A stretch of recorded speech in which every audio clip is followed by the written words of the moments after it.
Hello and welcome to the Unnamed Automotive Podcast. My name is Sami Assad, and with me, as always, is my good friend and fellow automotive journalist, Benjamin Hunting. Say hi to the people, Ben. Greetings, human listeners. Greetings to everyone. If this is the first time you're listening to our podcast, thank you for trying something new. I will reiterate, Ben and I are a pair of automotive journalists, but more important than that, we're very good friends. Right, Ben? Who can say the importance of friendship in this crazy modern world we live in? I can say that it is important, mainly because me and you make for such a great podcast. Just good chemistry is what makes this show, right? Sure. Yeah, that's what I always hear the feedback about. Not about how I don't know my stuff or I shouldn't be on the internet or... When you were a kid, do you remember those chemistry kits that they used to be able to buy?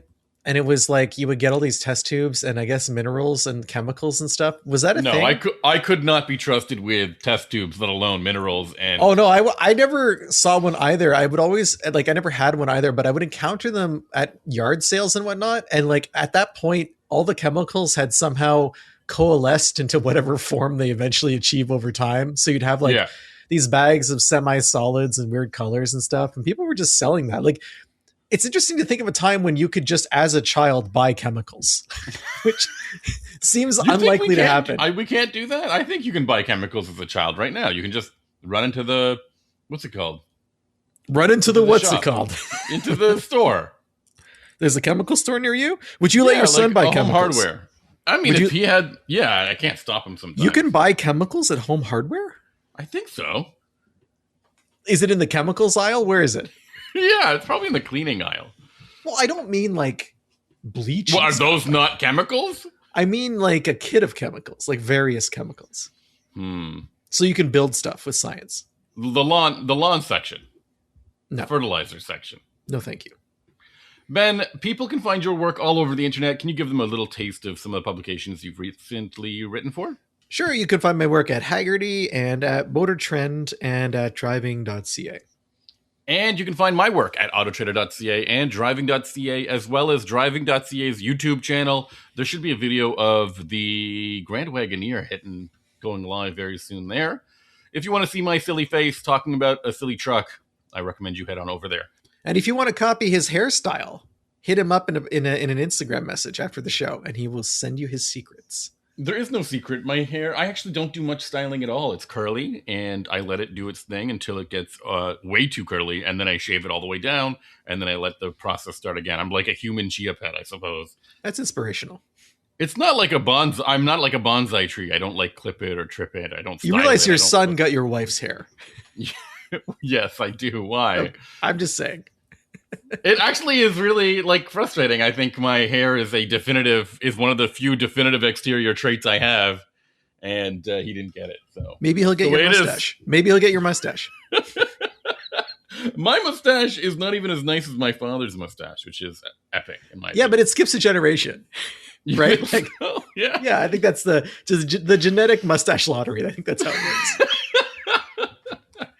So anyways, Ben, we've got some cars to talk about this week. Actually, some trucks. A truck in particular that you warned me is it went down really well in terms of your appetite. You really enjoyed it. Your appetite for it was very weird. Stop saying appetite. Why? Well, I'm hungry, so we're recording. I skipped snap time. I skipped snack time. And so I'm going to be saying appetite a few more times than I usually do. I have to warn everyone listening right now that I actually looked into buying a 2026 GMC Canyon AT4 after this review that I did after spending a week with it, because I was surprised by how good it was. And not only that, I was surprised because this is a new generation of the truck. Sorry, it's not a new generation of the truck in the sense that it hasn't changed much over the last couple of years, but it was new in 2023. And that's the last time I drove it. And I drove a Denali version, which is, the luxurious version of the truck, or quote unquote luxurious version of the truck.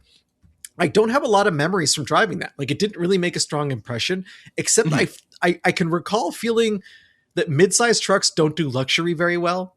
It's not their strong suit, and it doesn't come across the Denali formula. The more you shrink it down, the harder it is to justify it, I think, price wise, because I don't really think that the comfort level is there. I don't think the features are there. So that was my initial impression of the truck. Like, it was fine, but the Denali, supposed to be the top tier version, didn't really do it for me.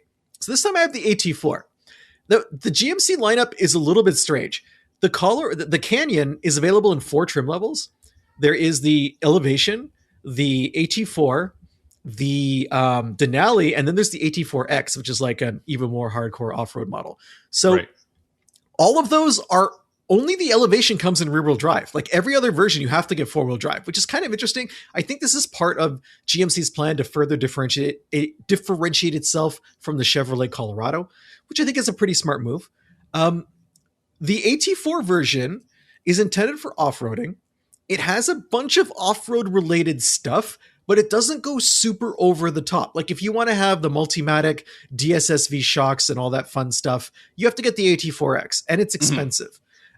In the US, the Canyon starts around 41 grand and it goes up to 59,000. In Canada, the AT4 that I drove starts at $55,000 Canadian, which is the average purchase price of a new vehicle in Canada at this time, which is insane. Yeah.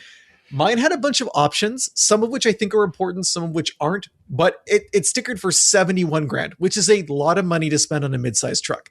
The US retail price was 59,000 for all of the features that I had on mine. So you were looking at an expensive. I mean, it's not that expensive. Let's be clear. I don't think it's. I think $71,000 for a mid-sized pickup is a lot of money. Maybe I'm old-fashioned. When the average price of a new car is somewhere around like the $60,000 mark, we're looking at an AT4, which is more specialized, has important features. Did you mention it has the Multimatic or the DSSV? It doesn't have shocks? that. I mentioned that it doesn't have that. No, sorry, I said that's for the remember AT4X. You saying that. That's specific to the AT4X and the Denali, yes. Right? Not the Denali does not have that either. It has Multimatic? No. The Multimatic is only available with AT4X or ZR2 models. It's only ever been available with those. That's so interesting. Anyways, so you're missing those. I guess you're missing these really important exclusive features.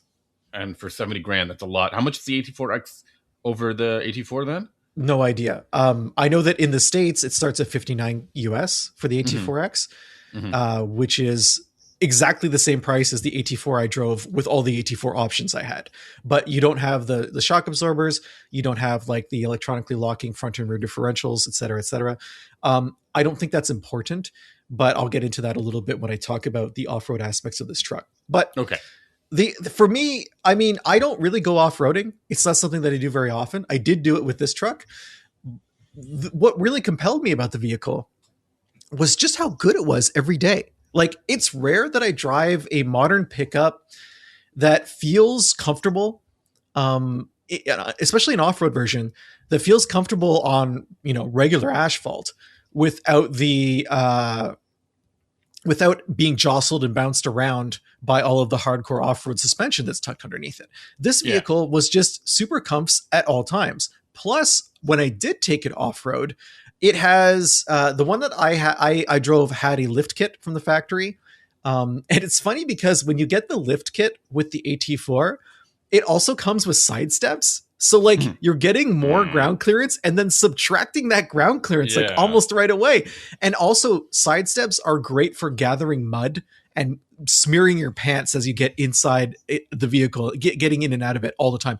It's so annoying. I don't want side steps on a pickup. I understand why they're there for people who are of smaller stature, but if you're going to go off-roading, you don't want this equipment. You're going to probably have to figure out a different way. I know there are retractable side steps that you can get on some models, and there's aftermarket retractable stuff too that you might want to look into, but they are a serious impediment. Like if you are on an off-road trail and you come across an obstacle, like let's say, because these steps are sometimes wider than the truck itself, right? Because they stick out. So you end up not only reducing ground clearance, but you're increasing the amount of width that you need to navigate a narrow trail if there's bumps or rocks and whatnot. So Anyway, that's my screed against side steps. But I agree with you entirely. I think the closest thing to an off-road ready step would be like a rock rail, I suppose. but rock rails like a true. Are they called rock rails or sliders? But either however you call it, those don't stick out. They act as like an armor that is along the rocker panel, so that if you are bumping up against those rocks, it won't damage the body of the truck. But with the side step, you're projecting that out like 6 or 7 inches, right? Yeah, so like significantly like further out from the truck, and they'll get just damage on anything. I'm always like terrified. These side steps, are these like powered side steps? No, they're fixed side steps. Okay. Which I always think the powered ones are like one hit on a rock and they're like probably toast. They're like stuck up. They're like stuck up or something. I'd be more worried about getting stuck because of them. That's true too. Because what if you wedge them into something? Or it doesn't even have to be a rock. Like let's say you're on soft ground and there's a hump and you go over the hump and like your breakover angle is such that the step slices into the hump and then you're stuck there. Like it could in theory, like, I don't know. It's like pinning a maraschino cherry into a drink with like a plastic sword. It's the same kind of thing, except it's your pickup. I thought that's what I've got the appetite for. A cherry? Yeah. Cherries are good, man. I think it's cherry season. So what I really like are the fake cherries that sit in the liquid in a little jar. You know what I mean? I could eat a lot of those. Like that you would put in a drink or on top of a shortbread cookie. Those are like among the least appetizing. No, that's where you're wrong, man. That's where you're wrong. So this AT4 I had, in addition to all of the features that it comes with standard, it also had something called the premium package, which gave me heated and cooled front seats with the memory for the driver, a heated steering wheel. It had a technology plus package, which had adaptive cruise, surround view cameras, a head-up display, which I like, a Bose sound system, which I'm indifferent to, and a sunroof, which I would prefer not to have. Right. Had an off-road lighting package, which is 2 square lights that are perched on the hood. And then there's on the hood, on top of the hood. On top of the hood. Yeah. In your field of view? Yes, they are aftermarket off-road lights, and there's an auxiliary switch that turns them on and off. And I had a spray-in bed liner, which is useful, the suspension lift that I mentioned, and a kicker audio system that lives in the tailgate. Oh, so yes. like, yeah, it's great. Yeah, it is like, I don't know who wants this. Like the tailgate, you pop it down, and the only reason I found it was there because I didn't read the spec sheet right away. I was just checking out the tailgate while I was unloading it, and you have to like, I noticed that you could lift part of the center tailgate, like the plastic protector on the inside. And so I popped that open and it's kind of flimsy. And underneath that, there's this like portable ? Audio system. Right. I think that most people who are going to be tailgating already have Bluetooth audio with them. You know what I mean? Like you have a little speaker or a box or something that you're listening to. Am I wrong about that? I guess so. But I mean, just in case you forget it, or if maybe it dies, it runs out of batteries. What is the truck I drove recently that had one of these? I can't recall it now. And I don't know. You said, here's another thing you can lose in the truck. I think it was the Tacoma. The Tacoma had one. Didn't it go on the dashboard or something? Yes, in the car. So yours is out of the car. It's out of the car. And the other reason why I don't like it is it's not removable, is it? I'm pretty sure it's removable, but I didn't try. But you'd have to have the tailgate. Well, no, it's inside the tailgate. So you'd have to have the tailgate open to get it. Okay. But like the other issue I have with this kind of system is it's just one more thing to break. Like, and I don't mean the audio system itself, because I don't care if that breaks, but I do care if the plastic panel that covers it gets slammed by some cargo and cracks because it's thin. You know what I mean? Yeah, I think that's an appropriate fear, but it is just believing. Like, do you really think they wouldn't test it to the use case of the owners? Like, I mean, being a longtime pickup truck owner, I cannot tell you how many tailgates rusted out under the course of my ownership because water infiltrated them and then they rusted out on the bottom. Like, it's not, truck companies are not infallible, right? Like it's another ingress point for water and salt, especially water. Yeah. Okay. That's a great point. I just don't really feel like it's necessary. So that's all the gear that pushed the price up from 55 to 71 in Canada, or to 59 total. You specifically said when we had this conversation that you like considered buying one. Yes, because Even the truck this is AT4 excellent, model. especially the AT4 model. Because for a couple of reasons. First, it looks really good. I mean, all of the Canyons, from what I can tell, they have the same kind of ride height boost and wider track than a Colorado does. I think it's something that GMC is doing for brand identity. Again, a smart move. The truck comes on, all-terrainish tires. They're not super hardcore. If you want, you can order like mud terrain tires with this truck. I think that's probably over the top, especially if you're going to be driving it primarily on pavement because they'll be noisy. The tires were a little bit noisier than I would have expected, but that was the only part of the truck's off-road capability that impacted daily driving. Like most of the time, I would not have been able to tell you that I was in an off-road special model. Like it really just felt like a compliant, comfortable, decent handling mid-sized truck. The power from this truck, it's 310 horses from a 2.7 liter turbo 4. It has like 430 pound-feet of torque. That's a lot. Isn't that? Doesn't the 6.2 liter V8 in the larger Sierra have 460 pound-feet of torque? Yeah, it's like in the 400s, but not in the 500s. So this is entirely so it's not competitive with that. It's not a speed demon. Like it's not particularly fast. It has an 8-speed automatic. But the passing power is there. It's very smooth. The only issues I really had with the drivetrain were sometimes when I was driving at a modest rate of speed and I would encounter an incline, it felt like the transmission didn't want to kick down. And I would end up with this feeling under my foot like the engine was lugging. Although I didn't really lose power, it just kind of felt less responsive than it did in all other circumstances. I am sure it's a fuel mileage thing. Fuel mileage, by the way, really good. This is rated at 19 miles per gallon combined, which is not great. But I got 20 miles per gallon combined on it. I think it's like 12.7 liters per 100 kilometers. That's decent for a pickup truck. Like if you can beat the factory rating, if you can beat the factory rating in a pickup, you're doing okay. And I didn't do anything special to do that. I've always found you to be, I don't know how you manage such better fuel economy than me all the time. I'm not in stop and go constantly. Like I'm in traffic a lot. I'm in the city a lot. So plus you're always at race wars in Hamilton. Yeah. I mean, especially now that it's warmer, I find myself just really gunning for pinks these days. So fuel mileage was decent. And a couple other things I wanted to talk about before you hit me with a cavalcade of questions. Yeah. I did some hauling with the truck. I didn't do any towing. It'll tow 7,700 pounds.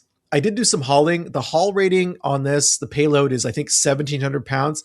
I hauled 660 pounds of rocks and then a whole bunch of boards and stuff. I was building some storage for my extensive collection of Blu-rays. So very impressive to have that much physical media that I need to build a shelf. I understand if you want to take a moment and ponder that, Sami.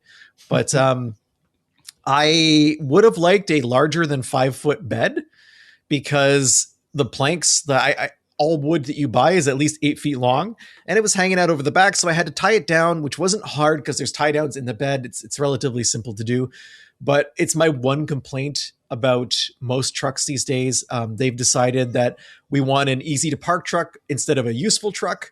And it's very hard to get 8-foot beds. In terms of being easy to park, though, way easier than a full-size truck. It does almost everything a full-size truck will do. It gets better fuel mileage than most full-size trucks, or at least similar to.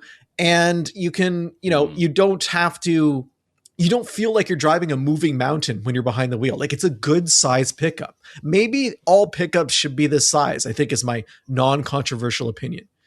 No, I don't think you're wrong about that. I think pickup trucks have all like everything else have creeped up in size. So it's believable when you tell me that this is like the right size of a pickup. The things that I think are really interesting is the powertrain being pretty like positively received, because this generation of GMC Canyon and Chevy Colorado went 4-cylinder only, turbo 4 only. Well, they had a diesel model for a while, but it's gone, I think, for 26. And I thought that would be really poorly received from anybody doing either truck stuff with it or the lifestyle stuff with it or just hauling around, because it's still it's a big truck, and to put that much strain on a turbo 4 might lead to really poor fuel efficiency and might lead to inadequate performance, I think. And from what I hear, you're saying that it is actually pretty adequate. The torque in particular, really high, and you can feel it. It sounds like the gearing or like the transmission is a bit of a, I don't know what the word for. I wouldn't call it like a negative, but maybe an obstacle to. No, I think to it's just conservative in regular driving. Okay, but when I had the truck fully loaded, it didn't drive any differently than it normally. That's hard to believe. That's unbelievable. Wow. Okay. And I'm really impressed by the overall impression, because let's be clear, we drive so many cars on the daily, on the annual, and to go and finally look at the build sheet and say, what would it look like to put that, into my budget, is very rare. So what is it that pushed you over the edge that said, I got to go and check this out? Because it does everything I would need a vehicle to do without really making me sacrifice anything. I took it off-road. There's some fire roads, I guess you would call them, carved through the forest in the nearest town, or that surrounds the nearest town. And these are really rough, really deep ruts, really deep holes filled with mud and water. I put it in off-road drive mode and four-wheel drive high, and I had no problems. Like, very controllable. It's really shrugged off that kind of driving. Pretty impressive. But like I was saying before, normally when you have a truck that's off-road capable, it makes you pay for it in other areas. This truck didn't do that. So let's say I needed to go off-road, this would cover it. I already have the Pathfinder, I already have the Jeep. I don't really need an off-road vehicle, but I do. Where I live now, I end up hauling stuff a fair bit. I have a trailer that I use with the Jeep, and the trailer is great for almost everything. Where it falls down is if I'm picking up like the gravel that I was talking about, for example, or something loose. Like if I want to pick up mulch or compost or topsoil, it's hard to do that with a trailer that only has stake sides. Like I don't have like a tub or something. I'd have to have containers for that. If you have a pickup, you can just dump it in the back and it's easy. So that would solve that problem for me. Also, a tow vehicle. This would be a reliable tow vehicle, much more so than my Jeep, which has proven to be not great for some towing situations. So that would solve that problem. As a daily driver, it's comfortable, it has good space inside, and it's a year-round option that solves that issue. Where it falls down, I guess, is fuel economy. Do I really want to, 20 miles per gallon is fine for a truck, but that's a pretty big asterisk, right? Like, although for your Outback, it's not that different, is it? No, my Outback is awful on gas, but I'm driving it in different conditions than you, right? So maybe it's a bit of a wash there, because our Outback is better than your Outback, but not hugely better than this. So it's similar, but I think I was really impressed by the versatility of it. And the final thing is, a lot of people are listening to this and being like, Ben, you always talk about how you don't like full-size pickups as daily drivers. You think it's a big waste. And I don't think that these positions are contradictory, because this truck is so much smaller. It's not the kind of vehicle that is like dangerously huge where you're not seeing pedestrians. It's not the kind of vehicle where like I can't get it around my driveway. I can't back a trailer up with it. It's not the kind of vehicle that I can't easily park almost anywhere.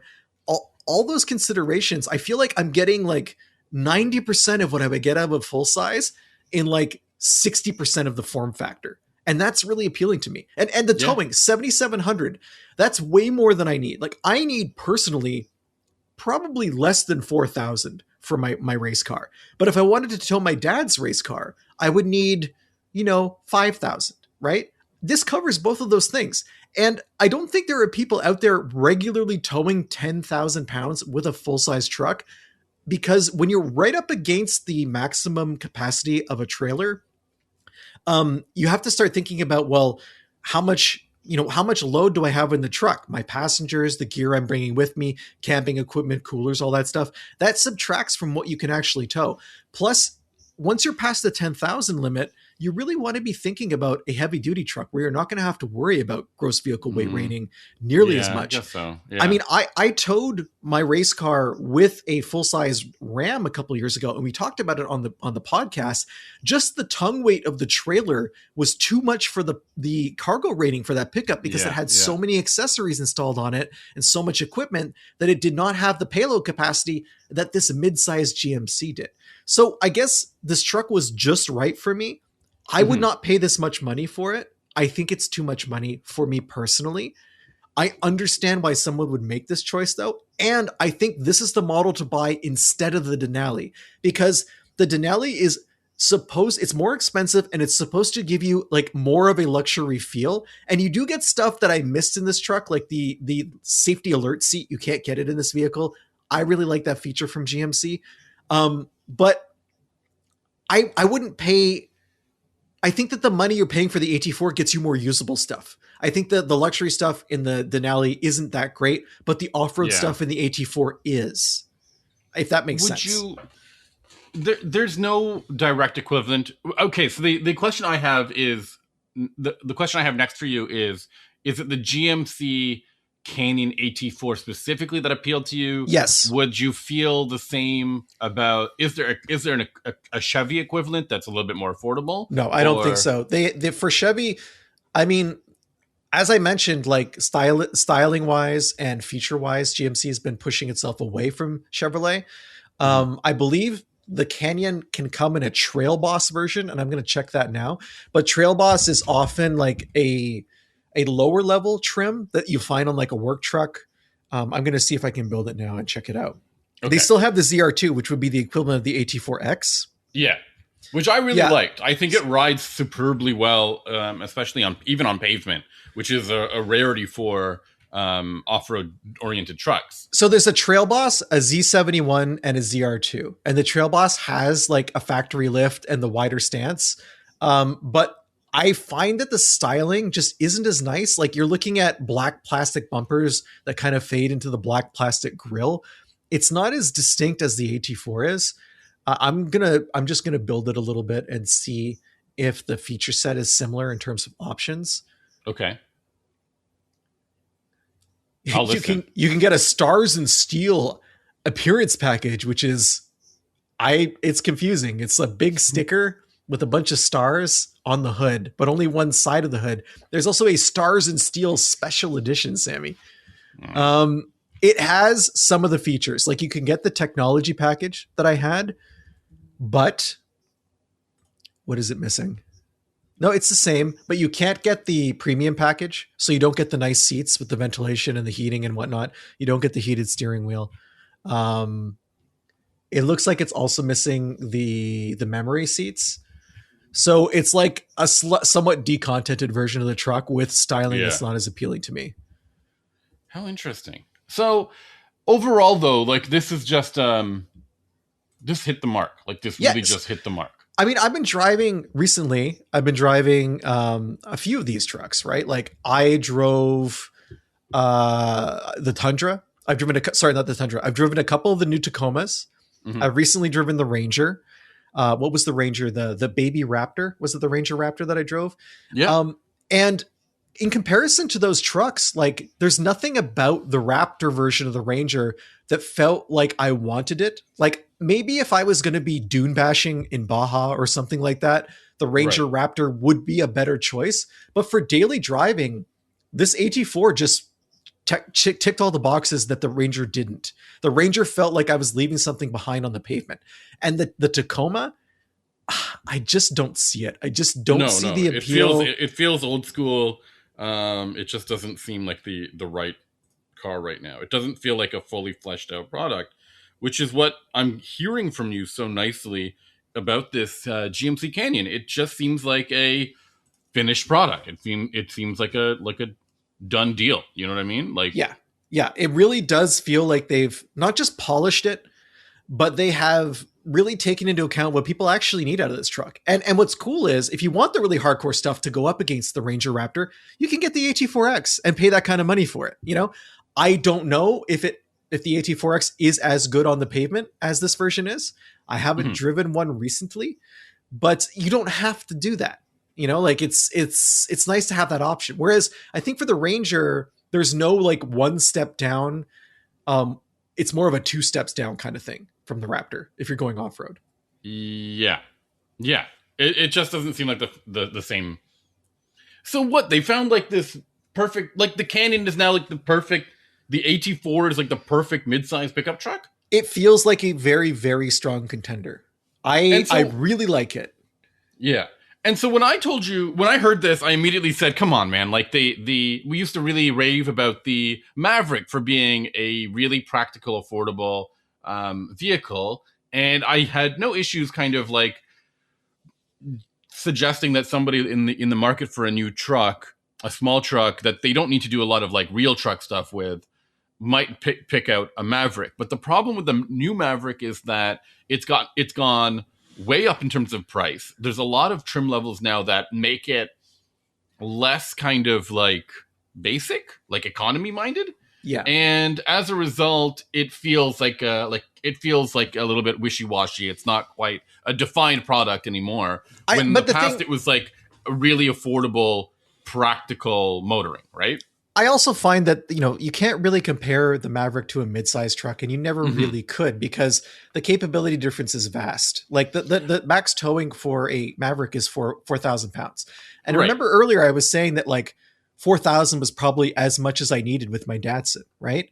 But what all the stuff that I said about, towing at the limit of 10,000 pounds with a full size truck, all of that applies to towing at the limit of 4,000 pounds with the Maverick, right?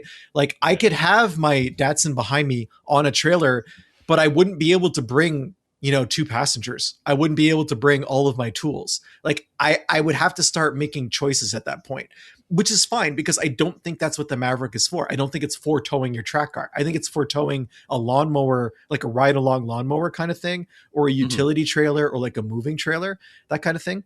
But what you're saying about the value aspect of the Maverick, I mean, it used to be the cheapest Ford you could buy, and in hybrid form, it gives you crazy fuel mileage. It still gives you crazy fuel mileage, but that cheapness is gone. So I feel like if you're commuting long distance regularly, the Maverick makes a lot of sense if you'd rather have an open cargo bed instead of a closed SUV storage area. Yeah. But if you want a truck, because the Maverick's price is now so high, I think you have to look at midsize to do truck stuff. I mean, because you can get a Tremor version of the Maverick that will, do off-roadish things. You can get the Lobo version, which is like supposed to be a street truck, which I drove last year, I think, and we talked about on the podcast. And we liked until we looked at the price. The pricing is a real sticking point with the Maverick now. And the Santa Cruz is not long for this world from Hyundai. It never had the fuel mileage capability that the Maverick did. So the Santa Cruz was really, if you wanted a compact truck, you didn't like the bare bones interior of the Maverick, which, spoiler alert, doesn't get better when you spend more money. Like the Hyundai is much nicer inside and has more power. So it was a nice alternative counterweight to that, with the Maverick bringing up the value end. And now that equation's kind of all out of whack. So and then there's the Ridgeline, which is just for people who wanted a Pilot, but not the third row. I don't really know. Lots of cargo space. I don't really know who the Ridgeline is for. I don't dislike the Ridgeline. Yeah, the Ridgeline is a very totally acceptable car truck, like a trucklet. But I would not. I don't know how good it would be at towing and going off road and all of that in the same in one configuration. Yeah, the way that a mid-sized pickup truck can do. It's not a do everything model in the same way that other mid-sized trucks are. I mean, it's very close, but it's got its own unique appeal. It skews more towards the like daily driver commuter kind of thing. But that being said, I'll go out on a limb and say that the Canyon drives as nicely on pavement as the Ridgeline. Wow. Now I've got to really try it out. I don't see a really big difference between them. Okay. And I've always liked when they redesigned the Colorado and the Canyon in the mid 2010s, and they really, or when I say redesign, when they brought them back because they had been canceled for a little while, I think they really, from that point forward, GM has had the best handling and comfort oriented midsize trucks on the market. I think they really made an effort to make a pickup truck that drove like what SUV owners were used to. they don't come across as all that truck-like in the same way that a Ranger or a Tacoma does, which are more traditional approaches to mid-sized truck dynamics, if you want to call it that. I want to talk a little bit more about this because to me, the Ranger always felt like it was held back by the fact that there was also the F-150, and the F-150 was so versatile and can be configured in so many different ways, in so many different powertrains, in so many different trim levels, in so many different everything. But that's true of like the Sierra and the Silverado as well, right? I don't get that. I actually do not feel, and it's been a while since I've driven these cars. I think I only drove them when they recently refreshed them in the new Turbo 4 era. And I only drove them like briefly. I feel that those products never felt like they don't want to brush up. They don't care if they brush up against the price point of a Silverado or a Sierra. They seem like they're their own package that is self-contained. And I think that's really, I like that about it. While you can't say the same thing. And a Tacoma just feels it always feels like it's holding on to a couple of things from the previous generation. Yeah, it never really feels like a clean slate. And the parts that are clean slate are the parts that are the most problematic, like the hybrid drivetrain. Unfortunately, yes, the powertrain. Yeah. Which has really, really gotten them in a lot of trouble lately. Yeah, especially the full-size Tundra is just, I think they've replaced something like 12,000 engines or something like that at this point. A huge number of engines have been replaced under warranty because it's the same thing that happened with the FRS and the BRZ/GT, where they ended up with assembly problems where there were materials inside the motors after assembly. Brutal. Yeah, and it's like, what blows my mind about that is Toyota is an engineering-focused company that historically has had really great manufacturing, and they seem to have lost the plot on their pickups, and I don't get it. Like what's and it's not like, I've been to the plant where they build these trucks. It's not like they're stressed out. It's not like they're selling huge numbers of Tundras, right? Like they could take the time to get it right, and it's baffling that they're not. Anyway, that's a bit of a digression. The only other car that's worth talking in this class is the Frontier. I promise we shouldn't laugh at it. It's fine. It's fine. It is a utilitarian style choice, I think, and has slowly improved that image over time.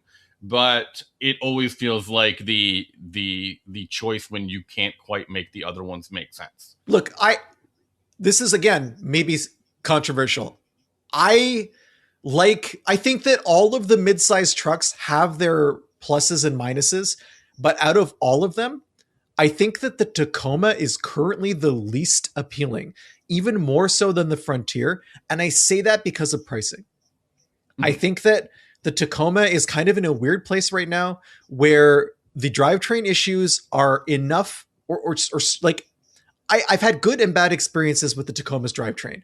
That's not great. Like I want to have a consistent experience before I can fully co-sign it.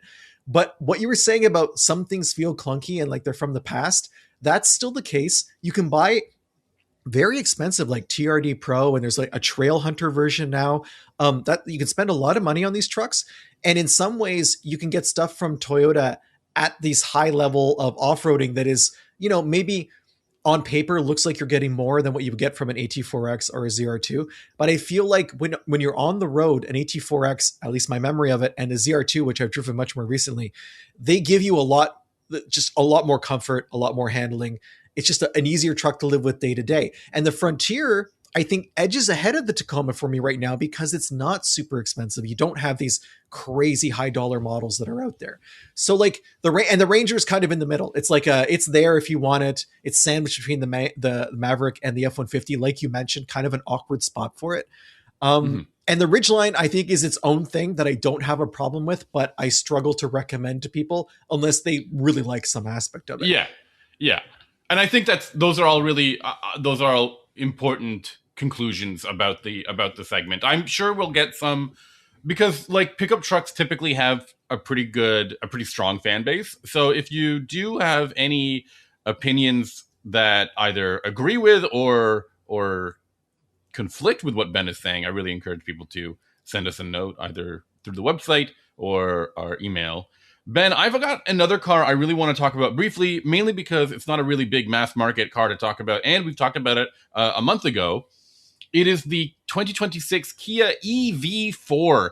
And it's important to talk about this car for a number of reasons. The context in particular is that this was announced for the US market back when it debuted a year ago, but has since been called back and will instead only go in North America, only go to the Canadians.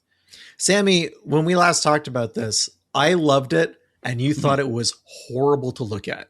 Have you changed your opinion? My major points with this car was that it is a very strange looking car, and now I will say in person, the design grows on you. It really does look pretty cool, especially the front end and the hood design, where it looks like it's got these kind of like haunches on the hood. That doesn't really show up in pictures. Like there's no depth in the picture to show that. Usually because most pictures are from the front profile, side profile, front 3/4, where you can't really see how the hood kind of hides behind these haunches a little bit. And so I'm impressed by that. The rear design is still a bit quirky. There's like this really strange cliff, like notchback design to it. And I do think it's really funny that they've kind of like mirrored their lighting elements on the front and rear of the vehicle. They're both these vertical lighting elements that it almost seems like it's trying to be symmetrical in a way. I will say, after driving the car, I think everything about it can be forgiven. I think it drives unusually well. It's really good. It has a fantastic range. Mine was like estimating frequently in the 600 kilometer range, which is really positive. It's rated for, I think, 450 or up to 550 depending on the trim level. The battery in particular is huge. It's like an 80 kilowatt hour battery. There's also a 50 kilowatt hour battery model that you can get. And the price range for this thing is also pretty attractive. You would be able to get it in Canada for as little as $39,000, while the fully loaded model, like the one I have, really tops out at close to $52,000, which is really attractive Canadian pricing wise. And yeah, it's really nothing behind in terms of performance, like in terms of features. No, I got like 300. It's rated at 340 miles of driving in the big battery one. And I was getting 300 miles without trying anything. Like I was like AC 75 miles an hour on cruise control. Like it doesn't charge fast, but it doesn't matter. It's like 125 kilowatts, but like good luck finding a charger that will do more than that anyway in the real world. Yeah. And if you're an owner, you're going to be charging at home. So what does it matter? Yeah, the other aspect that is, so you mentioned exactly the major drawback that technically speaking this car might have. There's a few specs in particular that might stand out on the spec sheet that suggest that it's not as impressive as we're making it out to be. Particularly, you're right, it tops out at 125 kilowatts, which isn't particularly fast, especially when you consider the EV6 and EV9 both have really impressive, I think up to 300 or 275 kilowatt charging power or charging speed. But that's on that's the eGMP, which this vehicle isn't. I'm trying to understand if it isn't on eGMP. I don't think it is. I don't think it's it's a 400 volt architecture. It says eGMP. So it can't, Everyone suggests eGMP. So they make a 400 and an 800 volt version of the eGMP? I wasn't aware of that. That's my understanding, yeah. This is based on Wikipedia. Wikipedia. All right. Well, case closed. Yeah. But I found it as well on their first on the first announcement back in 2025 that when it showed up, it also says eGMP, just with a 400 volt architecture instead of an 800 volt one, which is interesting. I didn't think that they could. It saves a lot of money. Yeah, it saves a lot of money to do that. And as we mentioned, the price thing here in Canada is really an attractive bit. I will say, every time I was driving this, I would say to myself, I used to recommend the Bolt as the like entry level, like EV, and now I can see myself only recommending this thing. If you're looking for an EV on a budget, this has to be the top choice. Wow, the other option, I suppose, is the Leaf. I haven't yet driven the Leaf. You have. It's pretty good. I But- mean, I had that weirdness in the winter, but other than that, it was pretty good. The other thing that is worth pointing out, not really powerful. It's got a 201 horsepower motor, and I think it's got a little bit more torque than that. 209 pound-feet. It does not feel slow. This thing gets up to speed. It doesn't feel like it's laboring for performance. It doesn't seem like it's going to struggle to make a pass. They've really tuned this motor really well, in my opinion. Now, I want to say, though, you say it's not a lot of power. It's the same power you'd get from like a Toyota Civic or Honda Civic Hybrid. Yeah. Yeah, it And- feels better than that. And 201 horsepower used to be the Civic Si, right? Like that was back in the day. So like, Yeah. you know, it's still, I think it's respectable. And I think that it's not a super heavy vehicle, which helps. Okay. Because it's not a dual motor, and it's not like, it doesn't have SUV suspension. It doesn't have a huge greenhouse, you know, like those kinds of things. It helps slice some pounds off. I'm seeing the curb weight for the range topping model around 4,200 pounds, which Okay. is not too bad. The entry level model is closer to 38. That one has a smaller battery. So that's of the same weight as my CTSV, which is kind of funny. Yeah, I mean, but your car has way less battery size. Much smaller Swap battery. the V8 for a battery, of course. Much smaller battery. The other thing that I will say before wholly recommending this to everybody is that the seating position for me was really awkward. I found my knees needing to, like, I had too much of a bend in my knees for this. You sit in it like a car, not an SUV, so your feet are out in front of you. And I just felt like I had too much of a bend in my knees while I had my foot on the dead pedal. What if we got you like a little booster? Yeah, maybe if I raised the seat a little bit higher, I mean, you're already maybe pretty that tall. would make it. But I don't like having my head that close to the roof. And I also think height-wise, this car is surprisingly tall. When it was next to my Outback, I'm like, they're not far off from each other there. But overall, I was really impressed. The other thing I want to point out in terms of a negative, it has this really strange 5-inch climate control panel that is between the digital dash and the infotainment system. Yeah. So that's very far away from the passenger, the front passenger. And it's blocked by the steering wheel. It's mostly blocked by the steering wheel, which is weird, right? So like I think this is meant to be operated by the driver because I think it's too far to use for the passenger. They'll have to go through the infotainment screen to make any significant changes to the climate settings. But I suppose it's a display so that both the driver and the passenger can see what the settings are right now. Like, but it's hard. I find it so like I'm not as tall as you, and my seating position is different, and I can't really see that panel. No, it is not. And it's not a pretty panel either. In fact, like the first time I didn't even notice it. I thought it was just some black plastic. And it's very easy to turn it off and not notice that it's off too because of that. Oh, at least in my sure. experience. I didn't even know that you could turn it off. But yeah. I don't mean the panel off. I mean like when you turn off the HVAC, it like dims everything on that panel. And that's interesting. You don't really know the HVAC's off because like you can't really see the panel anyway. So a subtle change like that, because like you're mentioning, it's like basically it's black and white, right? Like it's not. So like when you lose the white LCD part of it, it just kind of fades into the piano black of the screens that are around it, and you don't notice that it's off. So it's and it feels like all of the like numerical like displays on it are like 8-panel. They look like alarm clock, 8-panel alarm clock style like font. Do you know what I mean? Yeah, exactly. You're talking about like an LED, like an old school LED. Yeah. And the other weird thing I've noticed, I know this will sound really bizarre, but the cup holders are basically on the floor of this car. It's really far. It's a long reach to get them. They have these spring-loaded like cup holder walls that to shoot it towards you when you pull it out, like to give you that assist. It's so weird. Yeah. And also what you really need is like a long curly straw. You know, like remember when you were a kid and you would have a straw that was like in the shape of Mickey Mouse's ears? Yeah. Yes, it's that kind of thing. You need that again, but like as an adult. So basically, I'm trying to say that the interior ergonomics will need to grow on you the way that the exterior design grew on me. I'm still struggling to say that those were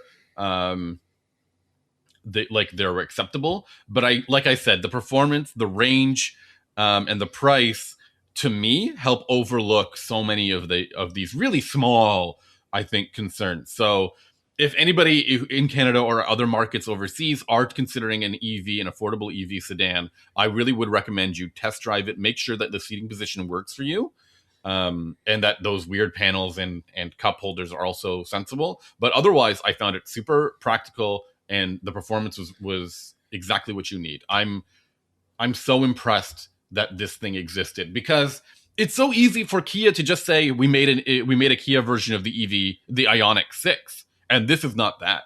Not even close. Not even the same ballpark. Yeah, I would love a Kia version of the Ioniq 6, but but why? Like, it doesn't need. They have the Kia version of the Ioniq 5, which is the EV6. They have the 3-row, which is the EV9, and now they have something that's as far as I can tell is not replicated in the Ioniq brand. No, because EV4. I would love a cool looking eGMP 800 volt sedan from Kia. I think that would be amazing. We don't have that. Sure. I mean, that doesn't take away from this.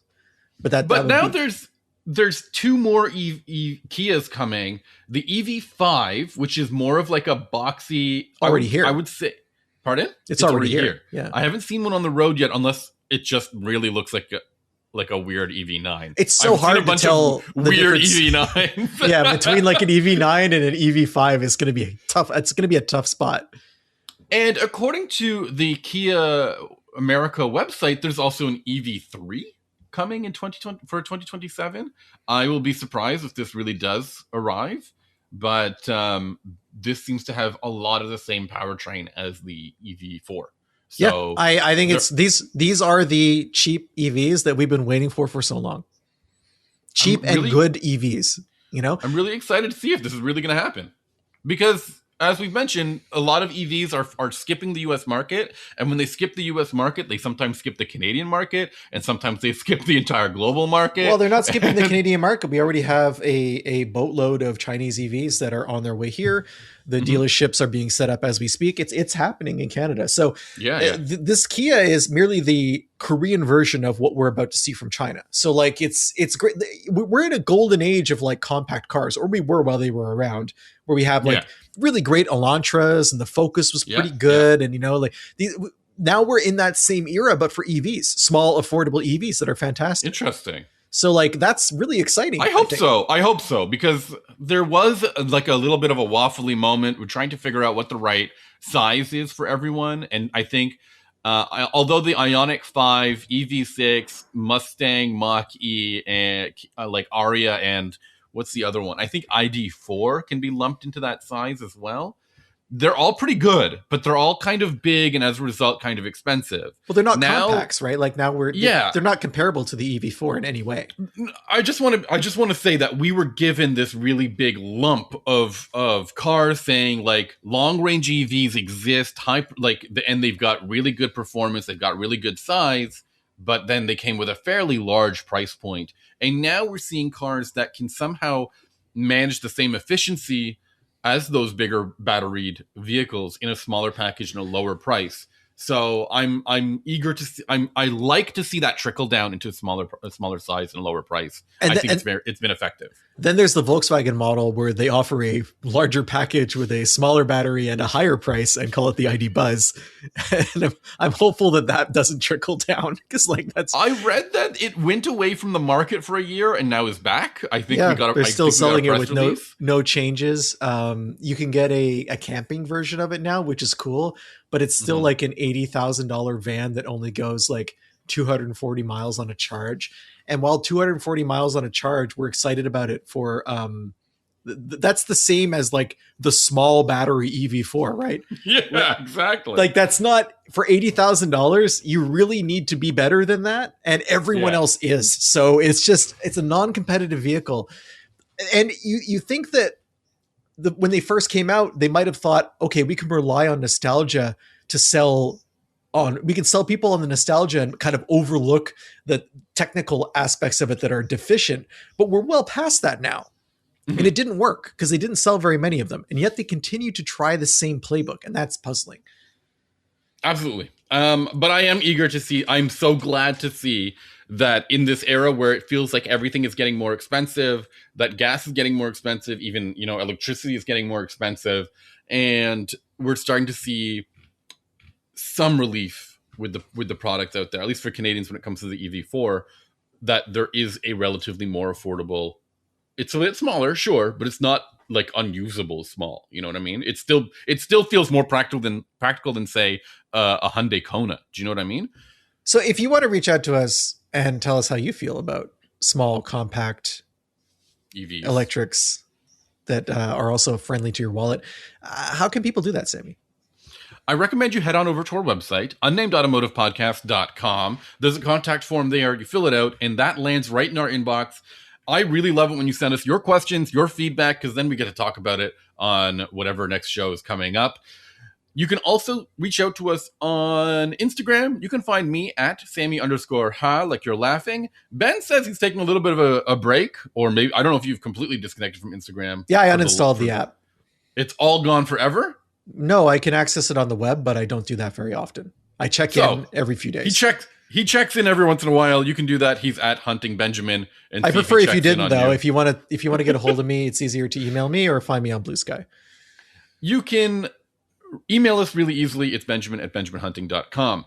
That's it for this week's episode. Ben, next week I'll be testing another EV. It's the Genesis GV70 EV. I first drove this when it debuted, but they've given it a really thorough refresh, which you've talked about. And yeah, I think I drove it in the fall. I think I did a back-to-back with the gas one too, nice. And was super impressed with both of them. So always happy to talk about that vehicle. What are you driving? I'm driving a new vehicle, the 2026 Mitsubishi Outlander plug-in, which has been revitalized for the current model year. And I'm looking forward to having that conversation too, because I had certain expectations and the Outlander went in a different direction. So that's interesting. that's a huge teaser. But the point is Mitsubishi's not dead yet. And the Outlander is proof. The point is Mitsubishi is eating Nissan alive from the inside. Oh my goodness. Thank you everyone for listening. We'll see you later. Bye-bye. Bye.